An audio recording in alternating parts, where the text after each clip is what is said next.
Imagine a world where fighting cancer isn't, this broad, indiscriminate attack that harms everything. Like carpet bombing, yeah. Exactly. Instead, picture precision strikes, Mm-hmm. like a highly trained special forces unit targeting only the enemy. Mm-hmm. Now, think about this kind of transformation happening in a country that's really grappling with a rising tide of disease. It's opening a whole new chapter of hope. It really is.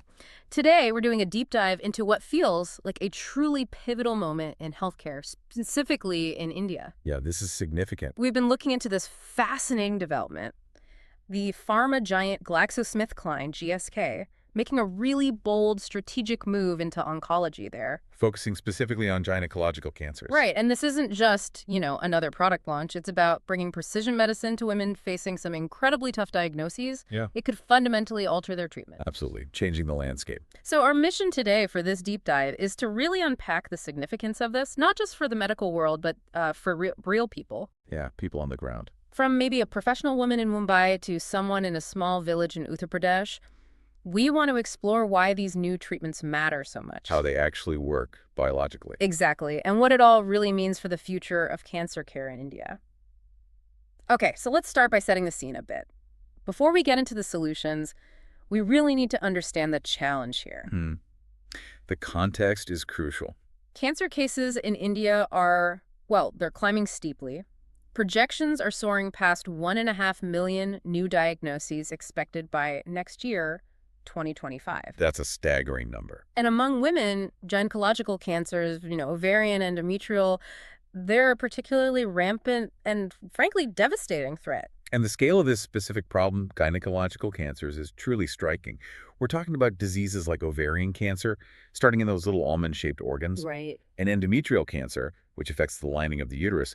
These aren't rare diseases at all. No, not at all. They're among the biggest cancer killers for women globally, and the numbers are just escalating so rapidly in India. How rapidly are we talking? Well, projections. They indicate that by 2045, we could see endometrial cancer cases jump by something like 78%, Wow, 78%. and ovarian cancer by 69%. It's a huge, troubling trend. It really demands these kinds of innovative approaches we're discussing. So really stark picture. Yeah. So what's actually driving this? Why this alarming rise? What factors are coming together here? It really does feel like a perfect storm, There are multiple factors converging. We're seeing these rapid lifestyle changes that come with urbanization in India.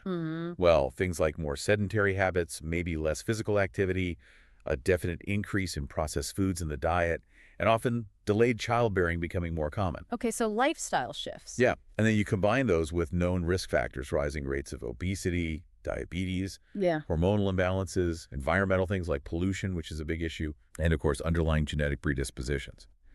It paints a picture of a really complex public health challenge where, modern life itself seems to be contributing. And when these cancers aren't caught early, what happens then? The stakes sound incredibly high. That's a critical point. Late diagnosis? Well, the prognosis can be pretty grim. Yeah. Right now, nearly a quarter of endometrial cancers are diagnosed at advanced stages. And at that point, Standard chemotherapy offers pretty slim chances for long-term survival, unfortunately.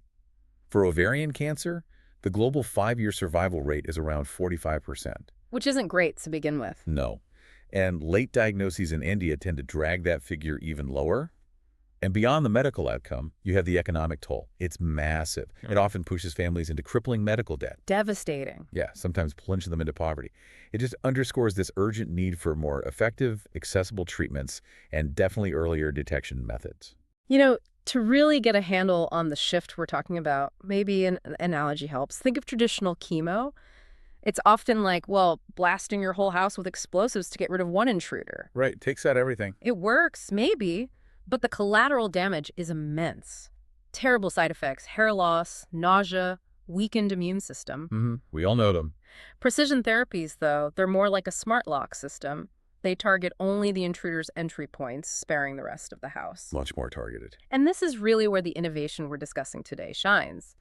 Offering these targeted solutions, hopefully with fewer devastating side effects, and, crucially, a better quality of life.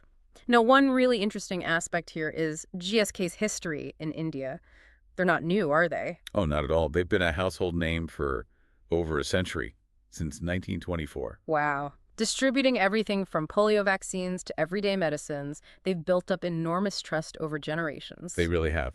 But oncology, that's been a noticeable gap for them in India, hasn't it? A critical area where they just haven't focused their efforts before. Yeah, and looking at the bigger picture, this re-entry fits perfectly with GSK's global strategy. The company itself, it formed back in 2000 from mergers.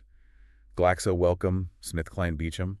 The giants. Exactly. And interestingly, about a decade ago, GSK actually sold off parts of its oncology portfolio globally. Oh, really? So this is a definite pivot back. Absolutely. A strategic pivot.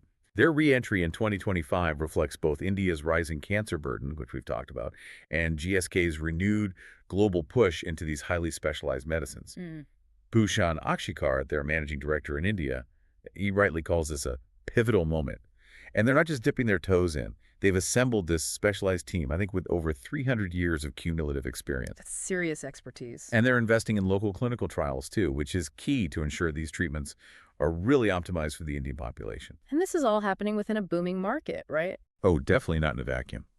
India's oncology market is exploding, valued at around, what, $2 billion next year? Something like that, yeah. USD 2.06 billion. And it's projected to grow incredibly fast, nearly 20% compound annual growth through 2029. That's huge. It really is. And this push, not just from GSK, but generally towards adult vaccines and these specialty drugs, it signals a real shift. Moving away from just generic dominance towards these high-impact targeted innovations, the landscape is evolving fast. So, okay, let's get specific. Let's talk about the actual weapons in this new arsenal. First up, Jemperli.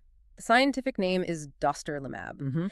This sounds like a true game changer for advanced endometrial cancer, especially for patients who've kind of run out of standard options. And the way Jemperli works is quite remarkable. It essentially gets our own body's defenses involved. Harnessing the immune system. Exactly. So imagine your immune system like an army of T cells, right? Patrolling constantly for threats. But cancer cells, they're sneaky. They can activate these things called checkpoints on their surface, like one called PD-1. And this PD-1 acts like a stop signal. It tells your immune soldiers, your T cells, to basically stand down. Letting the cancer hide in plain sight. Precisely. It allows the cancer to grow unchecked. Jemperli acts like a whistleblower. It blocks that PD-1 signal. So the stop sign is removed. Right. So your immune army can recognize and attack the cancer with full force. Now, it's not for everyone. That's important. It's specifically targeted for about 25–30% of endometrial cancers that have specific genetic markers. We call them DMMR or MSIH. What do those mean, briefly? They basically mean the cancer cells have faulty DNA repair mechanisms, which makes them particularly vulnerable when Jemperli helps the immune system target them. And it's usually used after other standard options have been tried. And the clinical evidence, the studies seem pretty compelling for Jemperli. What did something like the Garnet study show? Yeah, Garnet showed really remarkable results. Nearly half the participants, 45.5%, specifically saw their tumors shrink or even disappear completely. Wow, nearly half. And many of them kept those responses going for up to 2 years.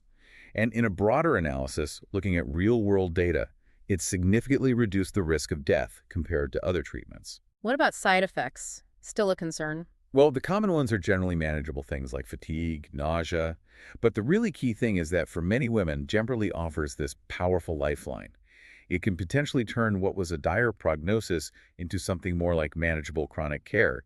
And importantly, only about 2% of patients actually had to stop treatment because of side effects. That says a lot about its tolerability. Okay, now let's switch gears to ovarian cancer.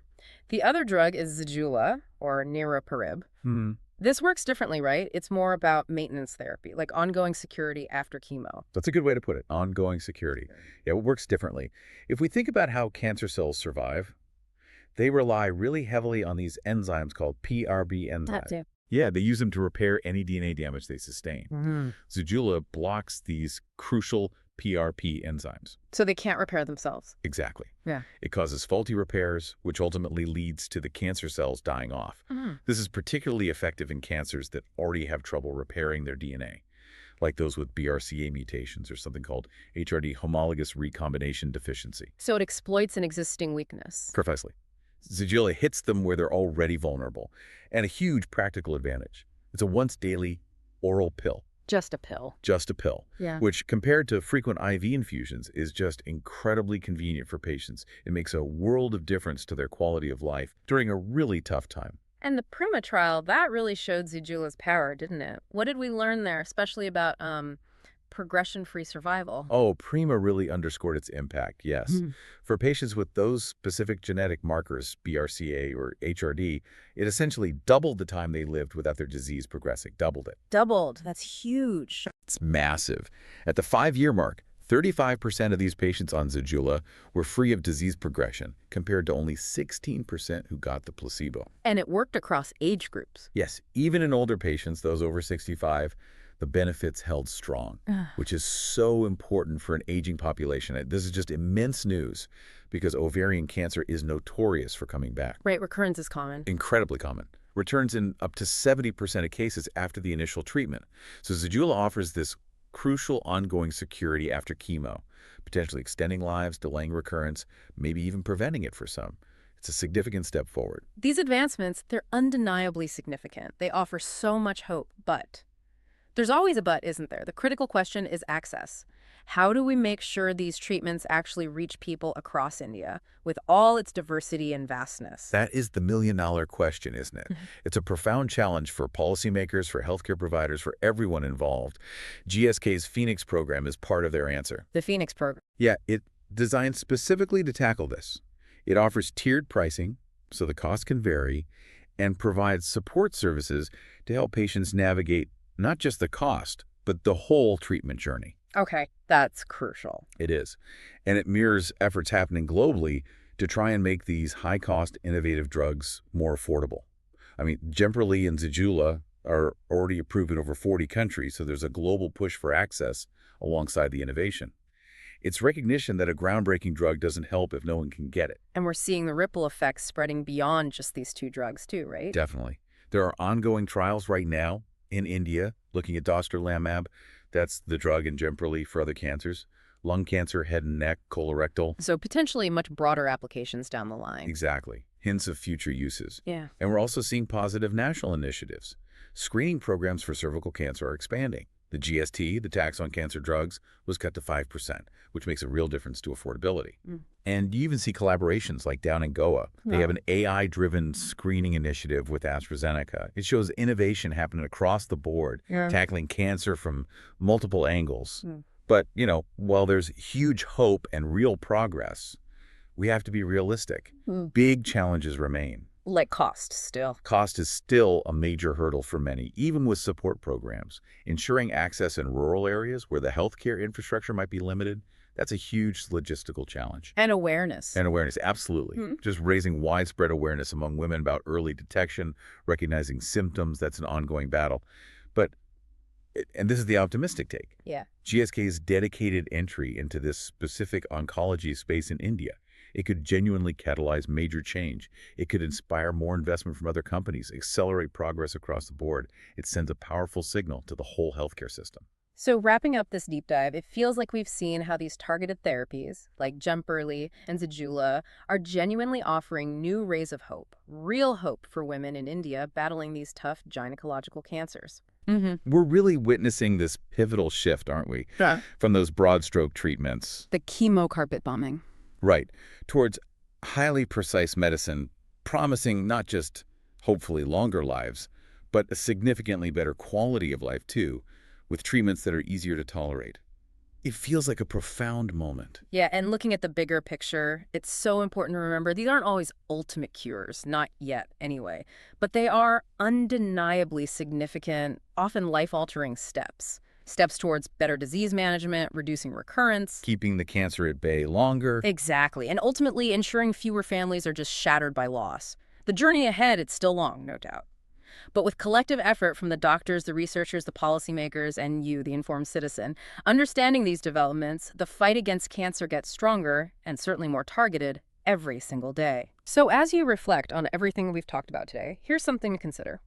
How might this intensified focus on precision medicine, driven by these global partnerships, meeting local initiatives in a country as dynamic and complex as India, How might that fundamentally redefine our understanding of what's actually possible, not just against cancer, but in fighting some of our most challenging diseases? Mhm.